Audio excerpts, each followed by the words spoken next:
Hello guys, so today we're going to set up the Blazor application. So last session we just to overview about the Blazor. So today we're going to see like how to set up the project. So as I mentioned, there is a two different Blazor application. One is a server side Blazor and another one is client side, which is WebAssembly. So both the things we're going to you know, just set up and just run and see the differences here. Okay, cool. So before that you should make sure like you should have a Visual Studio 2019, and you can even download the community edition, also not an issue. And minimum .NET framework should be 3.1 so that Blazor apps will support. And this time you are watching, so you will get it all the necessary template in your Visual Studio. So latest Visual Studio you just get it updated so that it will be helpful for you. So you can even check the your latest .NET assembly SDKs, whatever installed. So you can just go and type the .NET. Okay. So in the options you can pick up list of SDKs which is there in the system.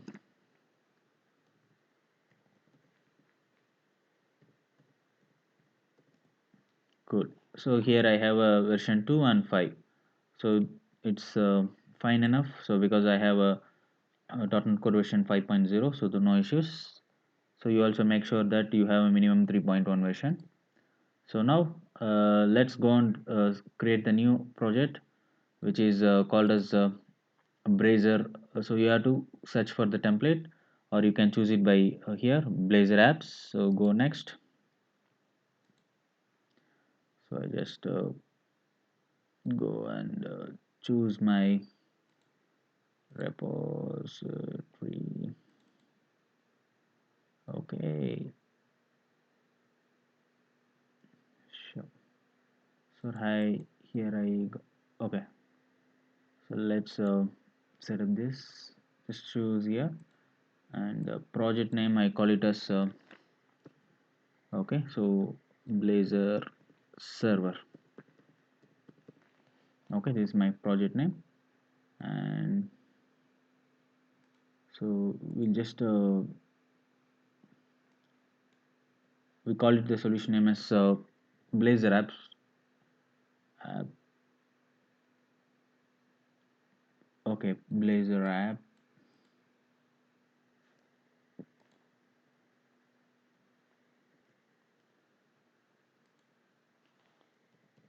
So we call it as Blazor application. So that I going to have another one more project which is for Blazor WebAssembly. Okay, next go and choose it. Great.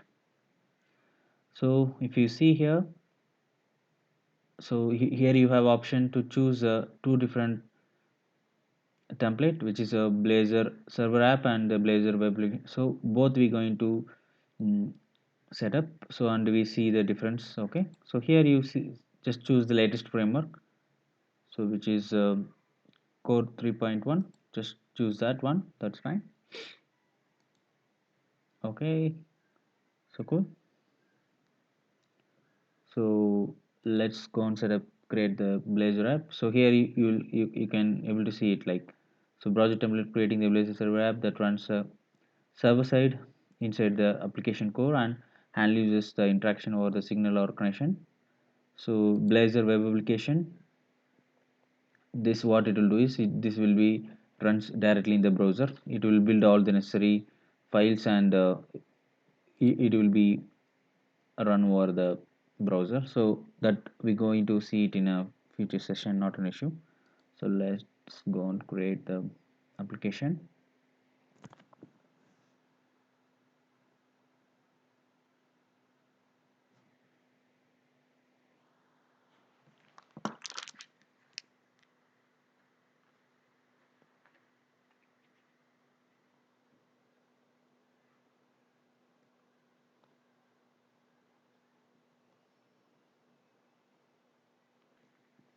Okay, so my solution is ready now.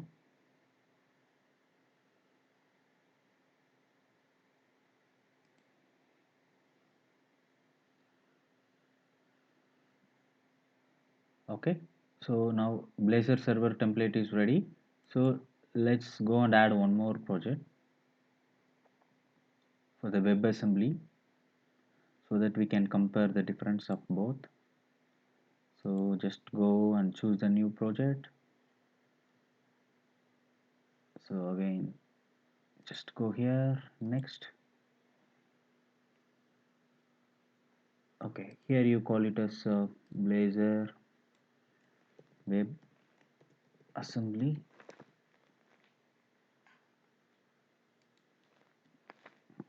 Okay,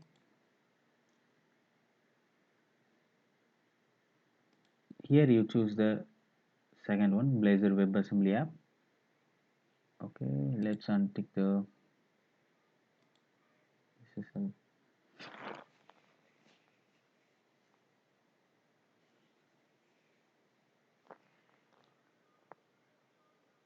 Okay, cool. So this is added me. Okay, so hopes all the dependencies installing. So you can see this warning symbol which is restoring the necessary updates. Okay.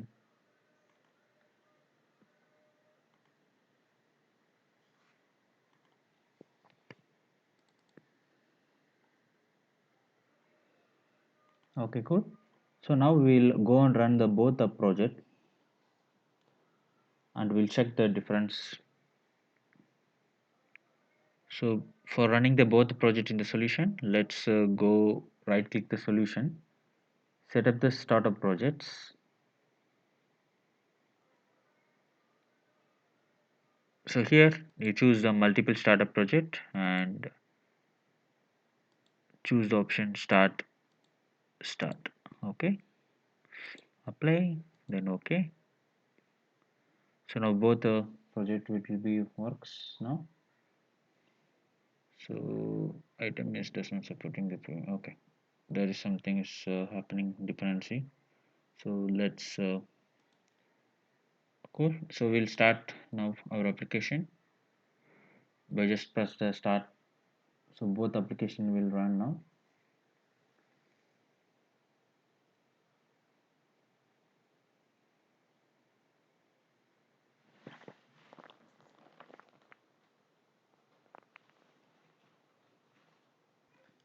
So okay, so both application is open now. So Blazor server and the web application. So it's working fine with the sample data. So this is a server application. So counter application also have the same thing. Okay. Okay, cool. So now let's go and find out the difference. So how this things are working. So let's go to the network. Okay, and here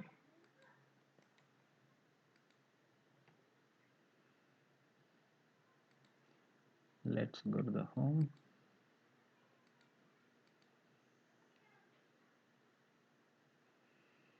Okay, so let's clear all the stuffs here. Let's go to the network, clear all the things. So now let's go and rerun the browser WebAssembly. See, now we are able to see like, so it's loading the localhost and the JS file and Blazor boot and the .NET 3.1 JS and open iconic WF. So here the Blazor server will refresh. So here like Blazor.server.js and basic styles and so here we have something called WebSockets which is to communicate the servers.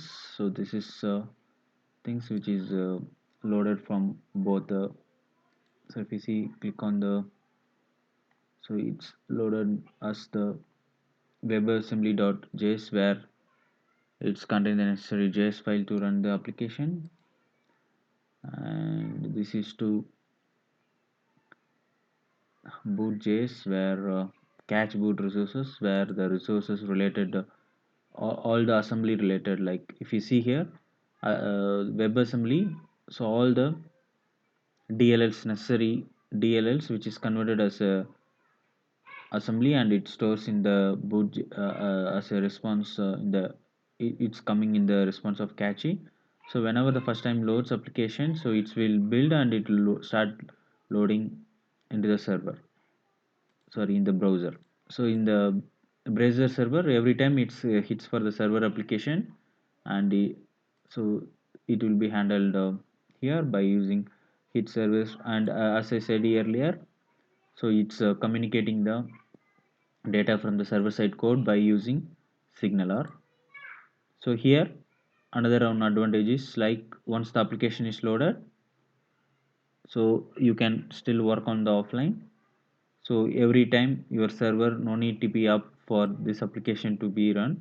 Once this our whole file is downloaded in the browser, if server down also still you can able to work on application, Blazor web application. But every time Blazor server is required, and this is like a standard .NET server application. We need to have all the necessary hosting modules like IA setups, all the stuffs, so then only you can able to run. But here you can achieve by serverless application also. You can build this application and you can host it like HTML CSS kind of, so you no need any framework dependency. Server is required for this browser web apps. So these are the basic.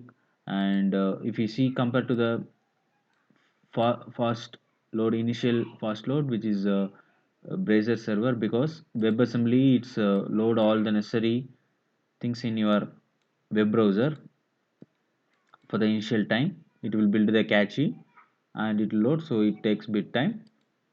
Server, as said, it's like it's building on runtime, so only data communicating to the server and getting, so it won't take much time. So that is the one advantage over here. Okay, what else we can see is, yes, so both giving the same response, and the communication is bit different. So talking to the database is something which is different for the both project. So as I said, like it's calling the events by signaler and achieving all the data necessary updates and all the events, everything. So here scalability is bit challenging, but still you can able to scale the signaler and you can able to achieve that as well.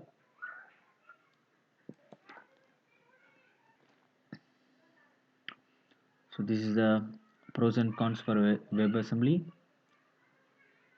So the main prawns process, which is active server connection is not required for this, and this all client resource and capability which is we are seeing, right? So all like client resources which will be consumed. So once the assembly is loaded like this, so it will be consumed all from the browser level itself. So full blown ASP.NET web server is not required for this application. Can be hosted in our own server or cloud or Azure or CDN. Even you can place it in the CDN site. All the HTML CSS which we can drive from there. Yeah. First time, as I said, like first time it will take longer time as because it's loaded all the data necessary things to the client browser, and it is also restricted to the capabilities of the browsers. Again, it's completely depends on the browser which the client is using. So and also like load and performance also based on your client systems hardware and the software. So that is one main disadvantage of WebAssembly.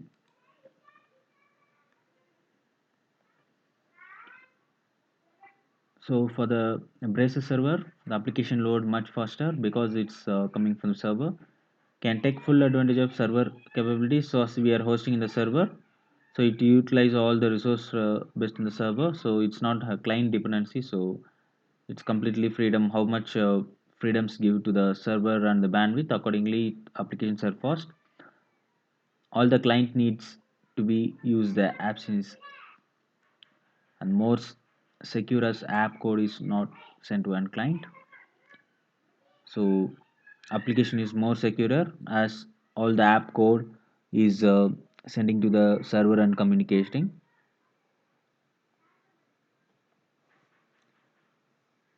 Again, the disadvantages, it's needed the .NET Core server and active connection is required to the server. Otherwise, if server down, site is down.